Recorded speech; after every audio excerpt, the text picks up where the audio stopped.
Hello YouTube, this is your host PPG Buttercup or Ray Ray, also StormGate 85. I used to make a lot of educational videos for StarCraft 2 more than a decade ago, and I had a few requests for some extremely beginner-friendly videos for StormGate. So this is my first of likely several true beginner 1 versus 1 StormGate videos. So I was asked to make one for Celestial, so today we're going to be going over the Proxy Vector opener. So I have queued up a game against the AI, just to kind of show you how it works. I also use the Steam overlay to make a set of notes over on the side, which kind of goes through the different steps of my build order. Typically, I think in my later videos, I'll probably end up condensing some of these steps to make them a little cleaner. But right now, it's literally going through kind of Barney style and showing each step that you're going to do. So things are going to happen pretty quick when I get in the game, but I will show you what the hotkeys are that you do to execute things, but I'm actually going to be clicking everything with the mouse to show you that you don't really even need to use any hotkeys to do a lot of this if you're just using mouse control. Now, vectors are a highly microable unit, so the better you are with moving things around, maybe some MOBA skills or something else, you'll be able to execute vector micro a little bit better. But to show you that this is very straightforward and very simple to do. So let's go ahead and hop in the game, and I'll explain things a little better once I can get the build going. We'll slow down and kind of talk through things again. So it'll be a little fast in the beginning, but we'll go back and explain it a second time. So here we go. Now at the very beginning, we're going to select our arc ship and we're going to build a prism. Then we're going to select our morph core, move it to an enemy health tower, and then reselect our arc ship. Right-click the Therium to make our prism move to the Therium, and then we're going to move our arc ship over to the Therium. So you'll see me do these first 4 steps pretty quickly, and I'll kind of try to keep up with them. So we're going to build our fabricator. We're going to take our morph core, and we're going to move it to the enemy health camp. Then we're going to go back and select our arc ship again. We're going to right-click on the Therium, and then we're going to move our arc ship over to be as close as it can to the Therium so that when the prism comes out, it is able to harvest right away. Then we're going to build our creation chamber. And then it says at 150 Luminite, you build your creation chamber. Now we're going to wait till we get 100 more Luminite, and we're going to build our power bank. So we're just waiting for this to tick up.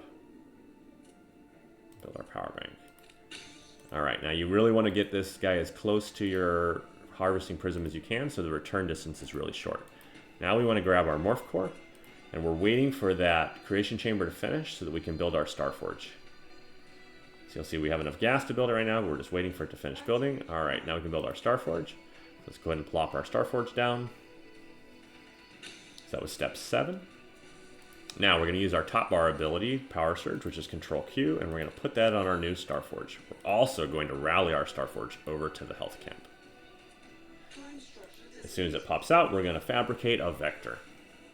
Now, you'll find that our income back at home with our 1 prism on Luminite and 1 prism on Therium will give us enough to basically keep non-stop producing vectors. We're also going to go get some additional income by doing camps. So you'll see here we have enough now to queue up a second vector. Now you could set your rally on your initial vector if you want. That can be useful to do. You can also just kind of keep it rallied over here to the camp. And we're waiting for our second vector to pop out so that we can then take this camp with 2 vectors. So see the second vector's almost done, so we also want to make sure we queue up a third one as soon as he finishes. You'll see we'll have resources here shortly to do that. And then we want to take our camp.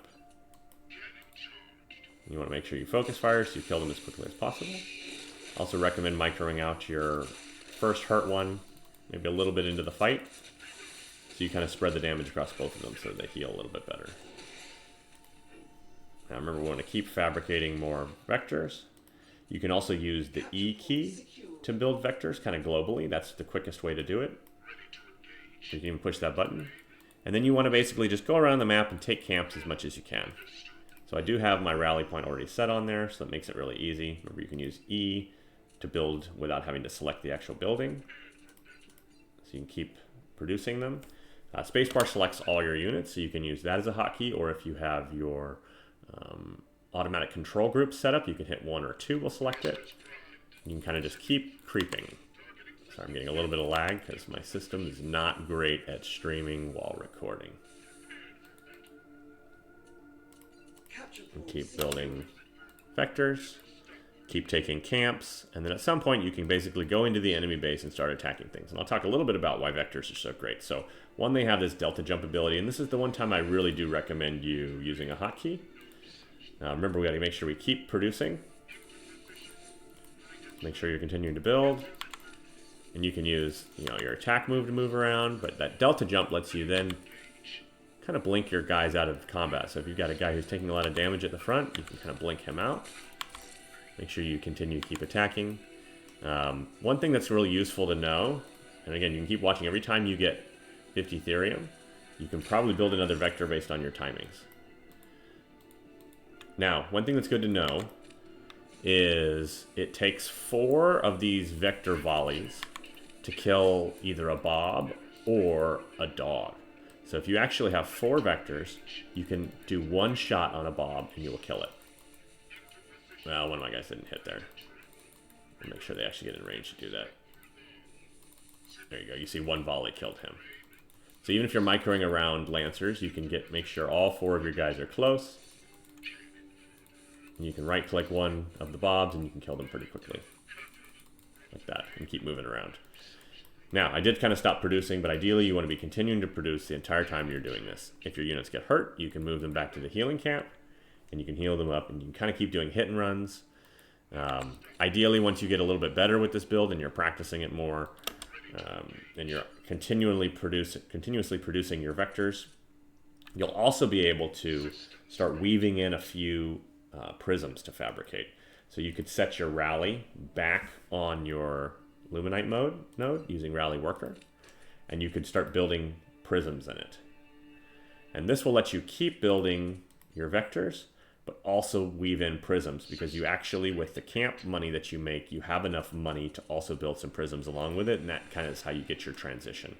So ideally, you would want to fill this up with 4 extra prisms, and then start, prism expanding to your expansion, and then you can add more buildings and do other things with it. But that's kind of a really strong, very Warcraft 3-esque opener that gets you a lot of quick money from a couple camps. You can take 2, 3, 4, 5 camps around the map really rapidly. You have a very fast, very mobile army that lets you kind of bully your opponent and keep them pinned in their base. And then if they skimp on units at all, you can go in and easily snipe Bobs or kill other things. It's especially good against Vanguard. You can also use this build against Infernal. And it's okay in the Celestial matchup, but it's not fantastic. But it is really good to get to practice this build. Practice moving your units around and using attack. So, right-click to move, and then A, and then click to get them to shoot. And you can kind of do that to stutter step around and attack things. Also, getting good with the delta jump can be really useful. So you can kind of move by things and shoot them with volleys as you move around.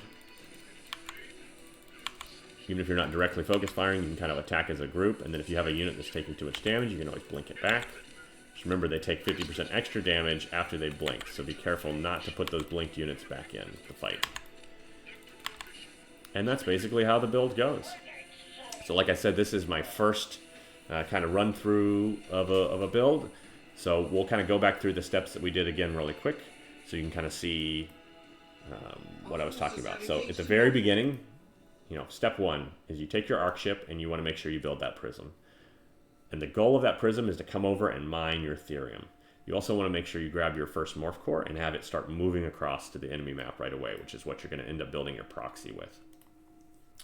Then you want to make sure you do take your arc ship and you have that rally set to your Therium, so that when this first prism comes out, it goes to the Therium. You also want your arc ship to move over.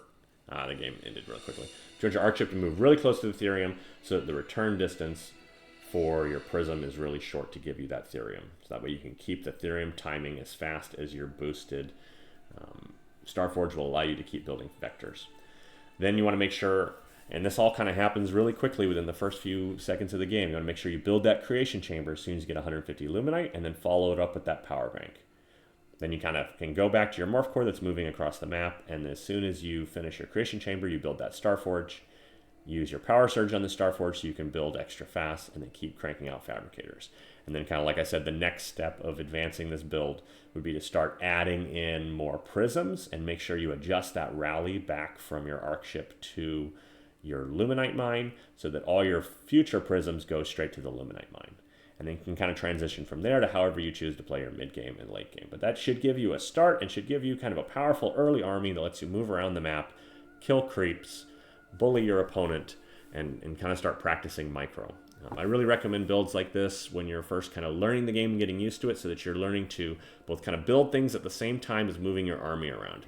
But you have a very concise and tight initial build that gets you units out so that you can control the map and contest your opponent and kind of practice micro, because that's really an important part of this game, especially with the way that taking camps and other things work. So hope this build was useful. If you have any recommendations for ones you want to look at in the future, please put them in the comments.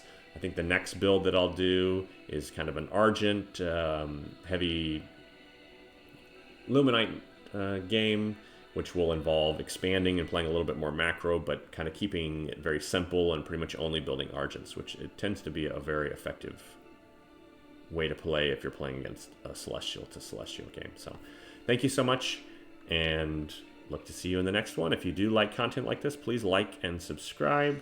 And like I said, leave anything in the comments if you have recommendations. Thank you so much. Have a great day.